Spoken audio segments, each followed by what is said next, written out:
Hey, good morning everybody, it's Mike. Thanks for jumping on here with me this morning. Hey, tell me if your life is anything like mine. How many people do you run into these days that are predicting that real estate prices are going to come down? Right? Maybe they're even going a step further and the market's going to crash, or there's going to be a correction.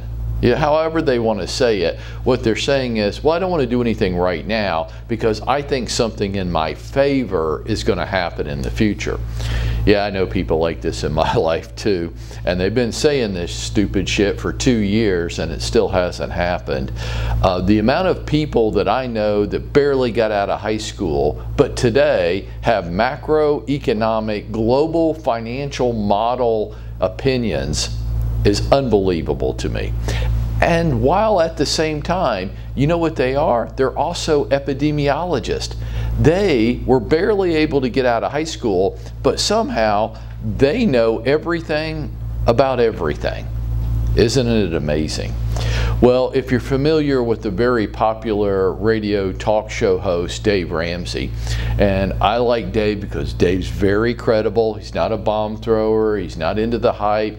Dave just offers strong, sound, fundamental financial advice to people that's Christian-based.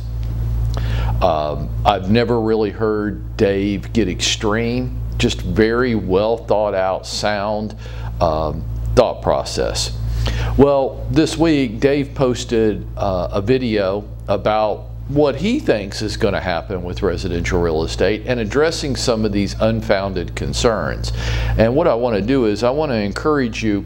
I shared the video on my personal Facebook page. I want to encourage you to go there, watch it's a very short video, and if you like it or agree with it, share it to your social media pages, okay? But Dave's saying the same thing that I've kind of been saying for a while. Look, prices coming down. Well, the reason why prices would come down is that inventory exceeds demand. Okay?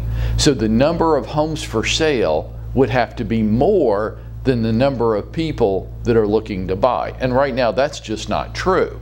Now, you might run into people that say, I think that's going to be true. Okay, but let's look at what's causing the demand. Okay, and then you have to convince me for everything to change and the prices start going down, how any of these factors, or even some of them, some are going to change. So what's causing the increased demand side in residential real estate? Well, number one, millennials. We have 10 million millennials turning 30 in 2022. And well, what's that mean? That means household creation, okay? Because they're going to be getting married, they're going to be making babies, and they're going to want to create their own home. So millennials, being the largest demographic on the planet, are a significant influencing factor, but not the only one. What else is going on? How about population migration? How about influence probably by COVID, but how about another influence on population migration before I go on? Yeah, COVID was a factor there. The baby boomer generation, my generation, the over 60 crowd, are finally reaching their full retirement age and deciding that they no longer want to live on the West Coast with outrageous taxes, or in the Northeast, or in other sections of the country. They want to move to the Sunshine States, and that would be Arizona, Texas, Alabama, Georgia, Florida, South Carolina. Those states are experiencing strong population growth. So when we talk about a national real estate market, this gets very hard to do because what's going on in California and what's going on in Florida aren't related to each other. Florida's real estate market is the hottest in the country, much hotter than Atlanta's. Why? Population migration. Their total population is growing every month as people flock to that state for tax relief, for climate, for lifestyle, you name it. So the number of people interested in buying a home far exceeds the number of people interested in selling a home. Make sense? Okay, so we've got millennials and we've got population migration. Well, what else do we have going on?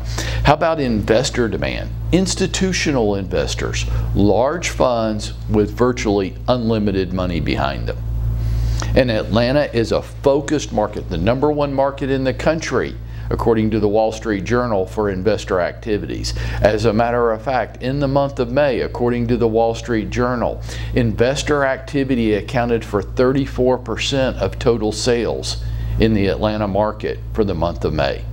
1/3 of all sales were sold to large institutional funds who are turning these homes into rentals. So they're in there and they're competing with Jim and Sally and their 2 kids trying to buy a home. They're having to compete against Brookfield, Invitation Homes, Pretium, the list goes on and on.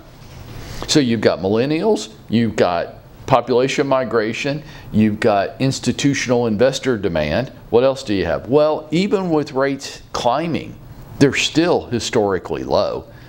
And compared against rents, whatever you want to say about the increase in home prices and the increase in interest rate is still lower than the increase in the rental rates in Metro Atlanta. So it's still, today, cheaper to own your home than it is to rent your home. Strong influencing factor. And if you want to just throw COVID on the end of all of that as like the little cherry on top, and the impact that COVID's really had, the primary impact, I mean, so many, right? But when it comes to housing, people, their work situation has changed, and they either want to or need to rework the living space that they occupy. So it's caused a transitionary mode in residential real estate. The house that we have no longer works for me because of my work schedule, and or I just don't need to live here anymore, so I choose to live somewhere else. So it's causing that migration. Folks, you're not going to stop people from having dumbass opinions, uneducated, things that they don't really know anything about. They just feel it. It's very emotional. And I'm not encouraging you to argue with them or engage in a debate. What I'm encouraging you is this. You're a real estate professional. You're a core competent expert. So you need to have this information and be able to be prepared to have a reasonable conversation with your customers when the topic arises. And it will with almost every customer, because if I was a home buyer in today's market, I would want to believe that interest rates are going to go back down and home prices are going to go down. That's what I would want to believe. But there's no evidence for any of that. Interest rates going back down, well, who knows, right? And what would cause that to happen? But by the way, if they do, you can always refinance to the lower rate. That's what we do, right? When rates go down, we refinance to the lower rate. We don't wait as home prices continue to climb. Are they likely to continue to climb? I personally doubt it, not at this rate. I tend to agree with Dave Ramsey and what you'll see in his video, that the prices will calm. They will stop going up at such an accelerated rate. Will they go down? There's not a chance in the world they're going to go down. Could they calm? Yes, hopefully they will. That would be a good thing. But waiting for rates to go down, waiting for prices to crash, just makes you Chicken Little. You're waiting for the sky to fall. I want you to be the trusted advisor, the credible expert, so that you can have reasonable conversations with people. And that's how we're going to go out there and we're going to make it happen for ourselves today.